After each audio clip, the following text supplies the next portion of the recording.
So it seems to be a trend as of late for gaming companies to incorporate some sort of shitty practice into their content, whether that be crappy microtransactions or marketing practices, or banning players when they enact their right to freedom of speech, or in Marvel Ultimate Alliance's case, just taking out content completely. Now, before I go any further, I like Ultimate Alliance 3 on the Nintendo Switch. I played it a lot. I even made a video on my channel talking about how addicted I was to this game. But what they've done with their first DLC, The Curse of the Vampire, is so disappointing that I had to make a video about it because it should not be a thing that happens.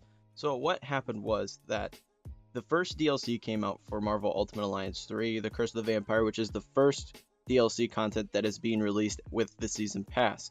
And it was like a day or two before the actual release date of Curse of the Vampire, Nintendo had made a tweet, and the tweet said that there would be new story content included with Curse of the Vampire.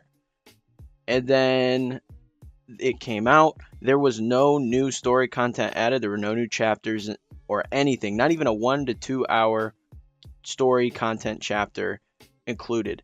And I hope they realize that people are just not very happy with this outcome from the first DLC here. Especially considering when you go to the eShop, it actually, in the description for the Season Pass, says that it will include story content. All the DLCs are going to include story content. So, first there's that in the eShop, and then there's also the tweet. It's very frustrating. I was really looking forward to this. I was really excited to hop back into Marvel Ultimate Alliance 3, and I was just let down by what I found when I finally turned the game on. So you might be asking, since there's no new story content, what did they add with this first DLC? Well, there was the Gauntlet Mode, which is just a series of endless rotations of certain situations like kill 200 enemies or defeat a certain boss. And these basically are meant for you to just kind of run through over and over and over. It's not new areas at all. It's all old content that we've seen before through the main story. It's basically like taking missions from the Infinity Challenges and putting them in an endless loop, and you just have to replay them over and over and over and over. And it's not very fun. Sadly, I had to play through every single one. I think there's 5 in total. I had to play through all of them to unlock the 4 characters that came with this DLC.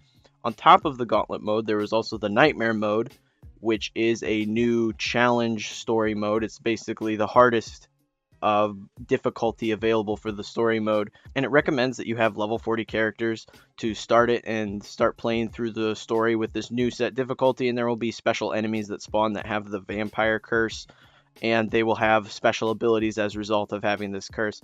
And that's fine and dandy. That could have been added without being part of this DLC, I feel. And now the characters. I really liked the characters that they included in this DLC pack. I thought they were very unique, and there were some that people just haven't seen a ton of in the past. And I was just really pleased with the overall 4 characters that we were getting. But when you unlock them after completing their specific Gauntlet challenge, they're not level 40, so you can't even take them into Nightmare mode and play what's new in the DLC with them. It's really frustrating. I don't get why that's a thing. I don't know why they weren't automatically 40 when you unlocked them, so you could take them into some of the more difficult content in the game, but that just seems to be the route they went.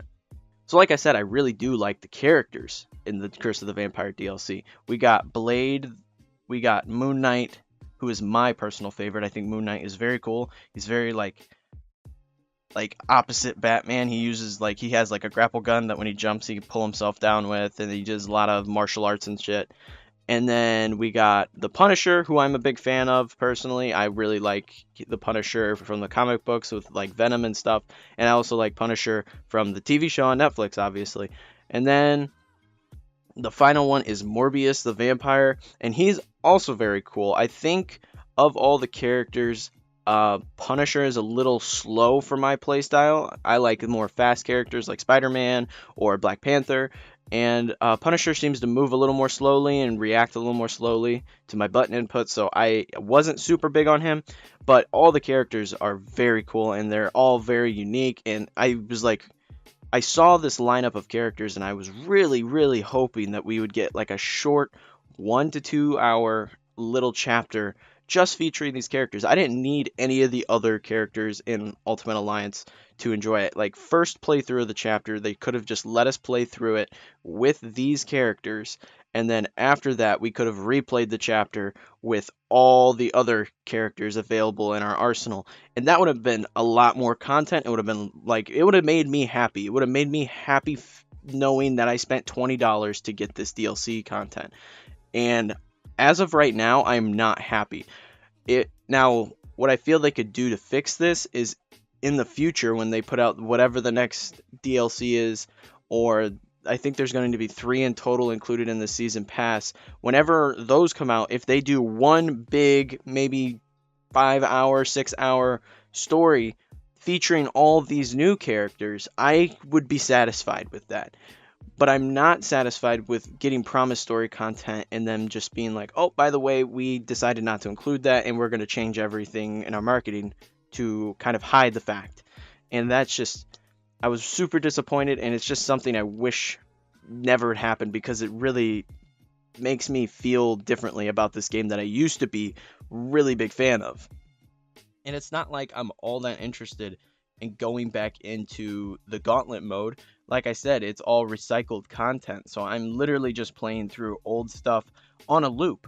It's not even, I think it's like 3 or 4 new challenges, and then it just loops back through the same challenges. It's not like you get a new one every time and just see how far you can go until you die. It's literally the same 3 or 4 or 5 challenges that you just do on repeat endlessly until you die, and it's super boring and super dull. Now, I do think the Nightmare mode could be pretty fun to just kind of play through, just to give yourself a little more of a challenge, but I was still hoping there would be just that bit of story content, just like, because the cinematics in this game are really cool, and everything, the voice acting was cool, and I just wanted more of that, and I just didn't get it here, and it's really disappointing. And it would have been less disappointing if they hadn't have advertised as there being story content.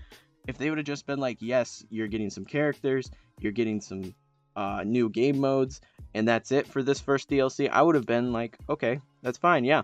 And then I would have expected DLC story out of the next content patch, and then I would have been fine. We wouldn't have even been making this video, but that's just not the case, and it's just disappointing. It's really disappointing. Yeah, that pretty much covers everything I wanted to talk about today in terms of Marvel Ultimate Alliance 3, The Curse of the Vampire, because I want to play more, but I at the same time, I'm just disappointed, and I think I'm going to actually go play something else like Daemon X Machina or something. But that is all I have for you guys.